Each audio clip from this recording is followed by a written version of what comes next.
I downed a drink, and my body started burning up. Someone must have drugged me. I stumbled around looking for my boyfriend, Ethan Smith, but at the bar I overheard his conversation with someone else. I don't believe in well-matched families. I only believe in myself.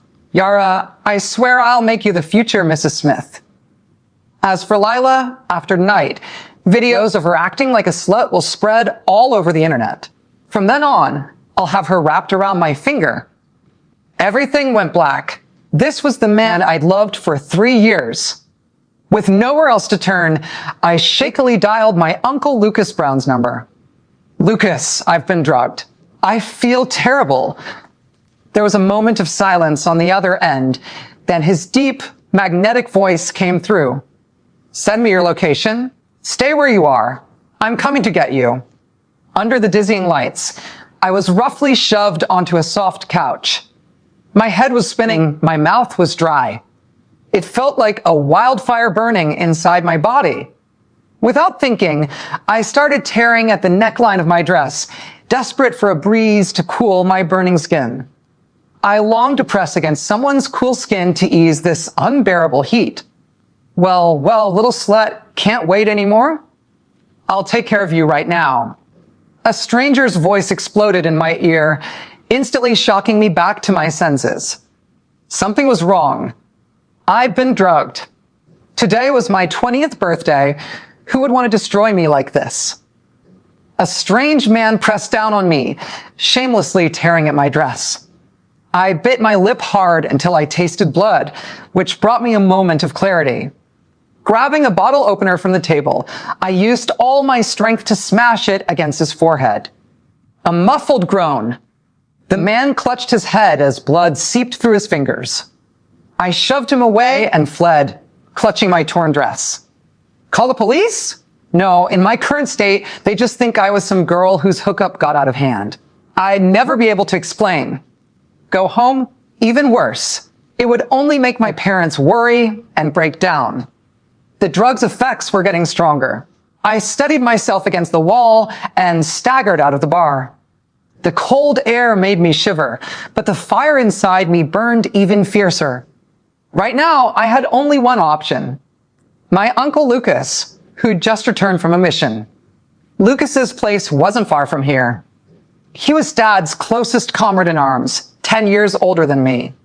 But he'd just returned from an overseas mission. We hadn't seen each other in almost a year.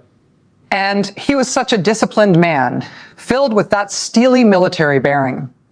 If he saw me like this, behind me, Ethan's cursing and footsteps faintly approached. He'd figured out my intentions from the private room. Think you can run? Yara, quick, don't let her get away. The phone's still recording.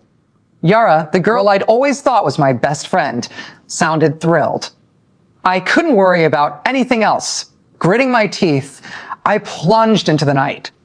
With trembling hands, I pressed the doorbell. Almost instantly, the door opened. His unique scent hit me, clean and crisp like a pine forest after snow. I stood at the door, nervously watching the tall, imposing figure before me.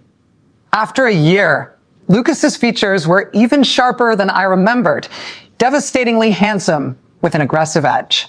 High nose bridge, thin lips pressed tight. The moment our eyes met, I couldn't help but shudder. My blood ignited like gasoline, exploding with a rush. A tingling itch seeped through my entire body. Every inch of me felt like it was being gnawed by ants. I clutched at my damaged dress in agony. When I spoke, my voice was so soft it could drip water. Lucas, I feel terrible. So hot. Lucas, usually cold as an iceberg, stared at me intently. His dark pupils reflected my current disheveled state. Flushed face, misty eyes, clothes in disarray. Utterly debauched. The door slammed shut. He pulled me into the room with one motion. The instant our skin touched, the cool sensation of his arm made me release a satisfied sigh. My strength drained away as I hung onto him. Instinctively, I nuzzled against him, desperately seeking that precious coolness. Outside the door, I heard Ethan's pursuit, Strange. Where is she? I just saw her run into this building. Lucas held me with one arm while picking up his phone with the other, his voice cold as ice. Hello, police? Someone's causing a disturbance in the military family residential area. Up close, I could hear the suppressed tremor in his throat. After a few sentences, he hung up. Soon, sirens sounded below, and Ethan's voice disappeared. The danger had passed. But I was still in Lucas's arms, clutching the front of his combat uniform, burrowing into his embrace, greedily absorbing his coolness. His toned waist from years of training held a fatal attraction. And lower, a suppressed groan. My hand was firmly pressed down by his burning palm. My heart was racing. In an instant, everything spun. My dress fluttered. Lucas carried me to the bed with gentle, controlled movements, though his eyes looked like they wanted to devour me alive.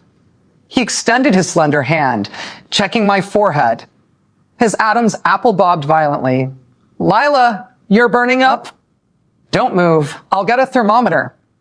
I shook my head in discomfort. The drug's effects left me unbearably restless. I could only plead with him tearfully. Lucas, I need. Lucas looked at me, his throat tight. His fingertips, calloused from years of handling weapons, touched my wrist. That rough texture made my heart itch.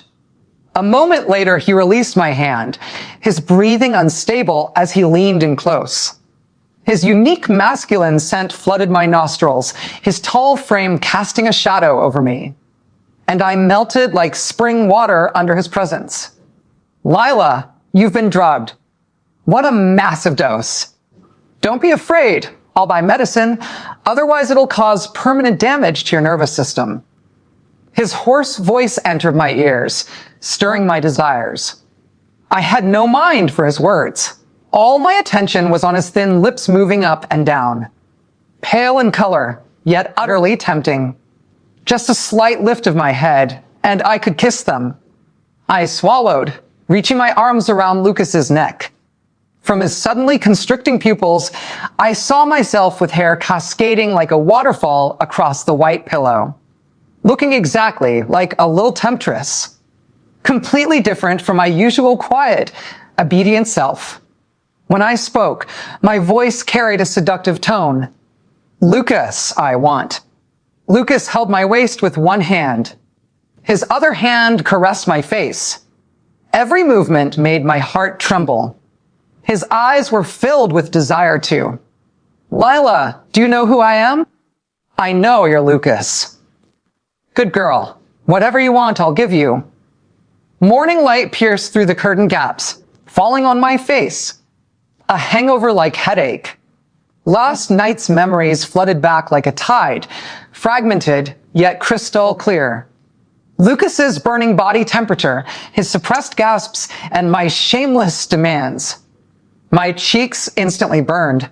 I sat up abruptly from the bed, nearly drowning in shame. The room was empty. The air still held traces of his crisp pine scent and the tobacco he'd smoked. He was gone.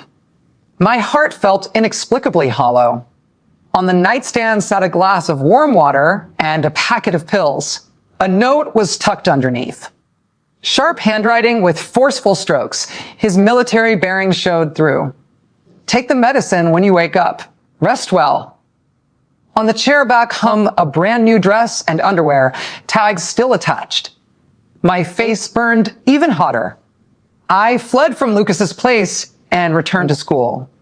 The moment I stepped through the campus gates, I sensed something was wrong. The surrounding gazes were like poison needles, densely piercing my body. Those whispers were like countless buzzing flies, drilling into my ears. Look, that's her, Lila. I heard she went wild at the bar last night with several guys. Ethan really got unlucky. His girlfriend's so shameless. My blood turned ice cold, inch by inch. Ethan had moved faster and more ruthlessly than I'd imagined. I clenched my fists and quickened my pace, just wanting to get back to my dorm, my only refuge. But as soon as I reached the building, a crowd blocked my path. Leading them was Ethan. He had dark circles under his eyes, a conspicuous bandage on his forehead, looking haggard. Beside him, Yara was supporting him with a face full of concern. When she saw me, triumph flashed through her eyes. Ethan looked at me like I was something filthy, his eyes full of disgust and anguish. He pointed at me, his voice trembling with emotion, as if he were the victim. "Lila, how dare you show your face here?" The crowd exploded, all eyes focused on me. I watched his pathetic performance coldly, but he seemed wounded by my gaze. He stepped forward abruptly, screaming hysterically. "You spent last night screwing around with some random guy, and you have nothing to say? I loved you so much. Is this how you treat me?" I've already told the teacher. The school must severely punish a morally corrupt student like you. Every sentence was like a poisoned dagger, precisely stabbing into my heart. The pointing and gossiping around me became a suffocating net. I felt cold all over, trembling with rage. This was the man I'd loved for 3 years, twisting facts, utterly shameless. Under everyone's gaze, I actually calmed down. Facing his hypocritical expression, I curved my lips into an icy smile. "Oh, really? Then let's call the police." The moment I spoke, the air seemed to freeze. Ethan's face turned the color of liver, clearly not expecting this from me. The crowd's whispers exploded like salt thrown into hot oil. "Call the police? She dares call the police? She's guilty, trying to scare people with threats." Just then, a middle-aged woman with glasses pushed through the crowd. It was our advisor. She looked at me with angry disappointment, her gaze severe. "Lila, come with me to the office." The teacher's appearance was like a shot of adrenaline for Ethan. He immediately put on a heartbroken expression, pointing at me with a tearful voice. "Professor, you came just in time. I never imagined Lila was this kind of person. I'm so disappointed in her." Yara beside him immediately chimed in, saying quietly to those around, "Ethan's just too kind. That's why she could deceive him so badly." Working together, they nailed me to the pillar of shame. The teacher's expression grew worse. She looked at me like I was hopeless trash. My heart sank inch by inch into an icy abyss. So this was what it felt like to be unable to defend yourself. Just as the invisible pressure was about to crush me, a voice as cold as ice cut through all the noise. "Who's taking her away?" The crowd automatically parted.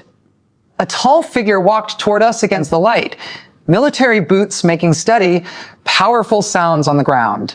Each step seemed to land on everyone's heart. It was Lucas. He wore a crisp military uniform, his shoulder insignia gleaming gold in the sunlight. That handsome, sharp face was covered with frost, his gaze like a blade sweeping across everyone present. The noisy crowd fell instantly silent. The smugness on Ethan's face froze.